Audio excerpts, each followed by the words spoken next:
Salut tout le monde. Alors aujourd'hui ça fait 3 jours que je vis dans un monde inhabité par Jamie Lannister et ça me rend malheureuse. Mais surtout ça me rend en colère parce que on va voir dans cette vidéo comment massacrer l'écriture d'un personnage. Et je vais pas baser ça vraiment sur ce que j'attendais parce que moi j'en attendais rien. Mais vraiment pour montrer que dans la mécanique d'écriture les problèmes qu'il y a en fait.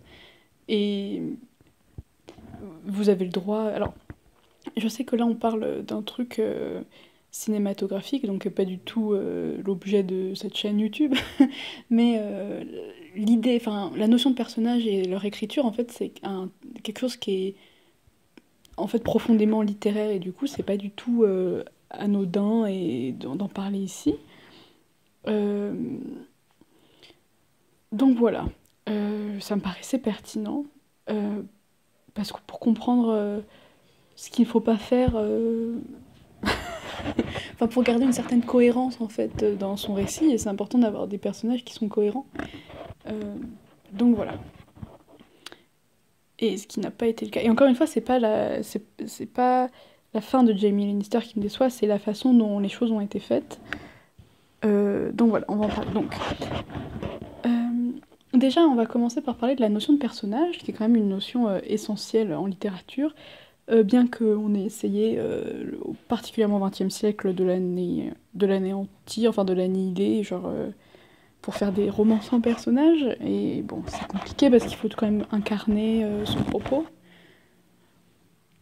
Euh, donc voilà. Donc, ayant dit ça, donc de manière générale, la littérature de J.R.R. Martin, enfin dans la notion, la définition du personnage qu'il incarne, c'est une définition qui est à la fois très classique.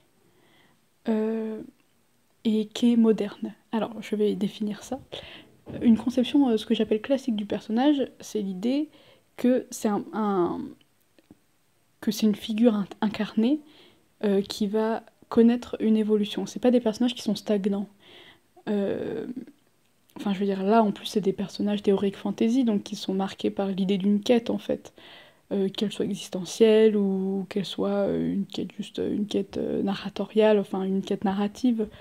Donc une histoire d'une quête, genre aller chercher quelque chose, etc. Euh, donc c'est des personnages, enfin j'aime pas non plus le mot quête parce que je trouve que c'est trop connoté, mais c'est l'idée que c'est des personnages qui sont en mouvement, et qui sont en mouvement genre physiquement, mais qui le sont aussi dans leur tête, quoi. Alors quand je dis ça, je pense que pour certaines personnes ça doit paraître très lambda, mais en fait aujourd'hui c'est des trucs, aujourd'hui le XXe siècle a vraiment éclaté toutes ces notions-là et genre, mais aujourd'hui c'est de plus en plus rare, c'est assez archaïque maintenant d'écrire des personnages justement qui sont dans le mouvement. Aujourd'hui, on a tendance à préférer des personnages qui s'empêtrent dans leur vie, genre qui sont coincés. Enfin, Sérotonine de Michel Houellebecq, c'est un peu ça. Enfin, ça va pas de soi en fait, c'est ça que je veux dire. Et que c'est un parti pris que de faire des personnages euh, qui sont des personnages dits classiques, avec des mouvements de vie, avec un chemin de vie, une dialectique de vie. Euh, la deuxième définition que j'ai, donc c'est un personnage aussi, c'est une définition du personnage qui est moderne, et ça j'en avais parlé dans ma première vidéo sur La Princesse de Clèves, c'est-à-dire que c'est des personnages qui sont très marqués par leurs nuances et psychologiques. Euh, Et ça, c'est quelque chose qui vient donc de cette époque-là et qui illustre aussi une représentation qu'on a de l'être humain en fait, où c'est plus des personnages qui sont de l'ordre du type, mais c'est des personnages qui ont des contradictions internes, qui sont dans des zones grises, etc. Et mais c'est pas non plus des personnages parce qu'aujourd'hui, par exemple, les personnages, la notion de personnage, quand elle a éclaté au XXe siècle, l'un des motifs de cet éclatement, c'est le fait qu'il y aurait une impossibilité à dire l'être en fait. Donc là, c'est pas du tout. Enfin, aujourd'hui, je pense qu'on est beaucoup plus dans une conception de l'homme comme quelque chose qui résiste au langage et qui résiste à l'explication. Et donc, lui, pas du tout. C'est des gens qui ont une identité psychologique et une logique interne qui est très forte, en fait. Enfin, logique. Pas logique au sens... ils sont pas forcément cohérents, mais ils ont des traits psychologiques qui les définissent, en fait. Euh, donc voilà, une fois qu'on a dit ça, donc ça c'est assez général en fait sur la définition de ce qu'est le personnage pour J.R.R. Martin, euh,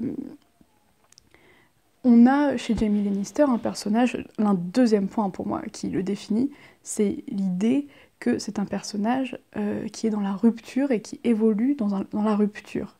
C'est-à-dire qu'il y a d'autres personnages, enfin, c'est-à-dire qu'il y a plusieurs motifs, enfin, il y a plusieurs, je dis dialectiques, mais ce qu'on appelle aussi l'arc narratif, enfin, l'arc, je sais plus comment on dit ça, le développement du personnage, en fait, il y a beaucoup de personnages, par exemple, qui se font dans l'idée qu'ils vont accomplir une destinée, notamment Jon Snow, Arya, et donc c'est une dialectique, enfin, une progression très linéaire, en fait. Ça veut pas dire qu'ils vivent pas des traumatismes et des trucs qui les changent, mais c'est-à-dire que il n'y a pas ce moment de rupture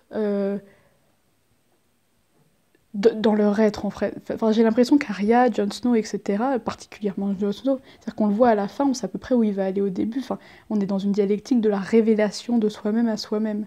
Alors que Jaime, au contraire, c'est vraiment... Enfin, je le dis, ça a été dit partout et j'enfonce des portes ouvertes, mais c'est un arc qui est de l'ordre... Enfin, à la base, qui est de l'ordre de la rédemption.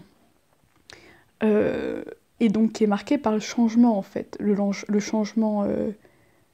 qui est un changement physique, mais qui reflète un changement moral et psychologique très profond, quoi, dans ce qui porte en lui comme valeur, etc. Euh, et c'est là où on va parler donc, vraiment du... Parce que là, j'ai parlé donc, un peu du contexte Jaime Lannister, mais en vrai, là où je trouve que là où l'exécution a été mal faite, euh, c'est qu'en fait, quand même, pendant 6 saisons, on nous montre un personnage en changement constant. Et ce changement, un changement physique qui donc illustre un changement moral, un changement de valeur, un changement psychologique aussi. Je parle de la série, hein, parce que dans les livres, je pense que c'est différent. Mais même dans la série, par exemple, c'est l'un des personnages, je pense, qui passe par le plus de transformations physiques, par exemple. Au début, on le voit, enfin, c'est le charmant dans Shrek, on l'a déjà dit. Genre, et à la fin, il est beaucoup plus hirsute, même sa couleur de cheveux a changé. Enfin, il y a quelque chose, il perd le côté fier du lion des Lannister. Enfin, genre, sa couleur de cheveux, elle change, il a de la barbe. Enfin, et puis physiquement aussi, enfin, je veux dire, il perd sa main, et sa main, c'est quand même un symbole très fort de son identité, parce que c'est ce qu'il a défini pendant longtemps en tant que euh, Kingslayer, enfin, genre donc ce qui lui vaut son déshonneur, en fait, mais aussi ce qu'il définit pendant longtemps comme étant un chevalier, quoi. Et au début, ce qui est intéressant, c'est de voir que Jaime, au début, il se définit uniquement par son statut de chevalier et par son amour pour sa sœur. Alors, ça m'énerve, je vais faire une parenthèse ici là-dessus. Il faut arrêter de dire, dès qu'on a une histoire d'amour, genre, impossible, que c'est shakespearien. Euh, L'inceste, ce n'est pas shakespearien, hein. Enfin, je crois pas, je suis pas une experte, mais... Enfin, j'ai l'impression qu'on dit ça pour les rapprocher de Roméo et Juliette. Roméo et Juliette, ils sont séparés par des éléments qui sont montrés comme étant caduques. Enfin, l'amour raté de Roméo et Juliette, c'est un drame parce qu'en fait, il est impossible pour des raisons politiques et qui sont superficielles, en fait. Genre, là, à part si vous romanticisez l'inceste, je vois pas comment on peut dire que c'est des raisons superficielles qui font qu'ils peuvent pas s'aimer, vous voyez? Enfin, ça m'énerve qu'on dise ça, genre c'est tragique. Enfin, oui, c'est sûrement tragique, mais arrêtez avec shakespearien, quoi. Enfin, ça va pas du tout. Et donc voilà. Et en fait, donc, il y a...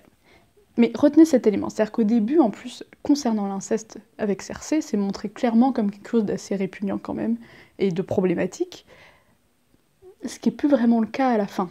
Et genre, je pense que ça illustre quand même le point, là où je veux en venir, qui est qu'il y a un problème, il y a eu un glissement quand même idéologique, je trouve, un peu étrange dans la manière dont le personnage est géré. Bon, je suis désolée, j'essaie d'aller vite, mais c'est parce que...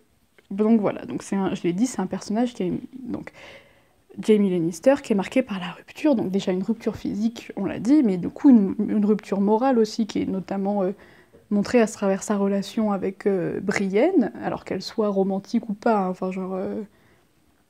le fait est qu'il se révèle à elle, en fait, et... Enfin, qu'il se révèle. Qu'il se remet en question vis-à-vis d'elle, genre, et qu'il change à son contact, en tout cas. Et...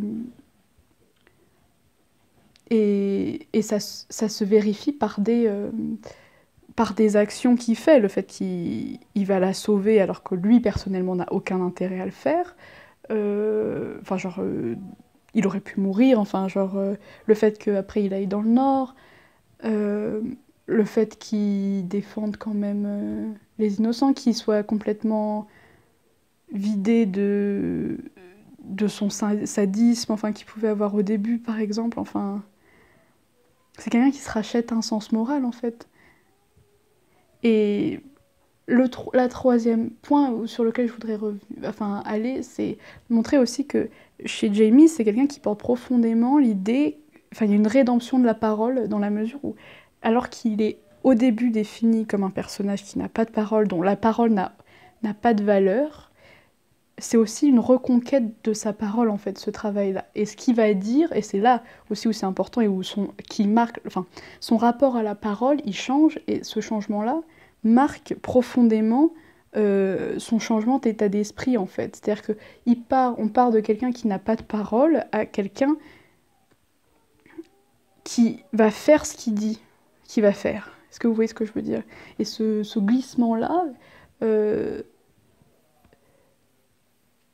de lui, même lui qui, enfin au fond, et je crois que dans les premières années, il sent que, genre c'est pour ça qu'il se permet de dire n'importe quoi, enfin genre, dans les livres en tout cas, il donne de la valeur à rien du tout, et même pas aux propos, et c'est une discussion d'ailleurs je crois qu'il a avec John, où John lui dit, mais à partir du moment où on enlève de la valeur aux propos, où on enlève le côté performatif de la parole, en fait, la parole n'a plus de valeur, et genre lui c'est vraiment un chemin vers cette récupération cette récupération, cette relégitimisation de sa parole, quoi. Et ça, c'est marqué notamment quand il va... C'est pour ça que quand il quitte Cersei à la fin de la saison 7 pour aller dans le Nord, c'est une rupture aussi, enfin, et c'est le moment vraiment où il reconquiert... oui, il reconquiert... Il reconquit son statut, en fait, d'homme valeureux, quoi. Euh, Parce que justement, il fait ce qu'il va dire. Et donc, je voulais aussi parler de ça. Enfin, je veux dire, c'est aussi donc la rupture. Donc, on l'a dit, rupture physique, rupture psychologique, rupture dans son rapport à la parole. C'est aussi une rupture donc amoureuse, parce que ce moment, c'est au moment où il quitte Cersei, en fait. Donc, enfin, ça, symboliquement, c'est très fort, en fait. Et d'ailleurs, dans les livres, en plus, ça arrive beaucoup plus tôt. Bref. Euh, donc, c'est un personnage qui est marqué par des motifs de rupture qui sont constants chez lui. Et en fait, le problème de cette fin, qui retourne... Le problème, c'est pas... J'aime bien l'idée qu'il ait un arc narratif, une rédemption ratée, je trouve ça hyper intéressant. Le problème, c'est que la façon dont c'est amené, en fait, ça... J'avais lu un commentaire qui est très juste, genre... ça me dérange pas que ça se finisse pas comme moi je le voulais, en fait. Même si je suis un peu triste, mais genre, en soi, c'est pas grave. Le problème, c'est que ce qui m'énerve, c'est qu'on... euh, ce qui, on renie ce qui avait déjà été établi sur le personnage, en fait. Et quand parce que moi, c'est même pas le fait qu'ils finissent avec Cersei qui me dérange, c'est le fait qu'ils disent après et que ce soit même pas questionné. Alors, il y en a qui disent oui, mais c'est ironique. Mais qu'est-ce qu'il vous dit dans le texte, enfin, genre dans la scène, que c'est ironique, il a l'air très sérieux. Donc, qu'ils disent qu'au fond, il en a rien eu à foutre et qu'il fasse ça, ce qui a toujours compté pour lui, ça n'a été que Cersei toute sa vie. Je trouve quand même que ça rentre en contradiction avec ce qui a été montré pendant tout le reste, quoi. Alors après, je dis pas, il y a sûrement au fond où c'est beau de se dire qu'il reste cette tension-là, le fait qu'au fond il aime toujours Cersei, etc. Oui, c'est quelque chose d'assez... Je dirais pas... Oui, d'assez poétique en vrai. Enfin, genre, cette espèce, c'est ce qui fait que ça reste un personnage très gris, en fait. Mais qui dénigre comme ça tout ce qu'il a fait, et qu'on réduise ça à son amour pour Cersei et qu'on le réduise à être uniquement ça, parce que c'est ce qui se passe en fait. Pour moi, vraiment, cette scène avec Tyrion, il se tire une balle dans le pied, quoi. Et c'est le moment où ça se passe, c'est pas le moment où il finit avec Cersei. Bon, après, sur son histoire avec Cersei, personnellement, la scène, enfin, genre, c'est là où j'en parlais au début de la vidéo. Euh, euh, Enfin, au début, sa relation avec Cersei, dans les premières saisons, elle est montrée comme étant quelque chose de profondément problématique et immoral. Et là, c'est filmé comme la fin de deux héros tragiques qui n'ont pas pu s'aimer. Enfin, genre, je comprends pas ce glissement-là non plus. Enfin, cette romantisation-là, cette romanticisation, bref, vous comprenez, de l'inceste me semble un peu, enfin, genre, c'est un peu symptomatique quand même d'une écriture qui a perdu qui a perdu en qualité, quoi. Et en profondeur, enfin je sais pas, ça me semble, mais vraiment. Donc voilà, ce qu'il faut pas faire, c'est donc remettre en cause en fait des éléments que vous avez dit sur votre personnage. Ça va être ma conclusion. Euh, Enfin, vous pouvez pas, après tout ce qu'il a accompli, dire oui, mais en fait, il a fait tout ça pour Cersei, alors qu'en fait, on nous a montré que c'était pas vrai et que. Enfin, c'est vraiment. Moi, cette scène avec Tyrion m'a fait beaucoup de mal. A fait beaucoup de mal à mon âme littéraire. Bon, là, j'en suis déjà à 16 minutes. Si vous êtes allé au bout, je suis fière de vous. Je surfe sur la vague Game of Thrones. J'espère que vous m'avez compris et que. Bah, laissez-moi, dites-moi ce que vous en pensez. Voilà, des petits bisous.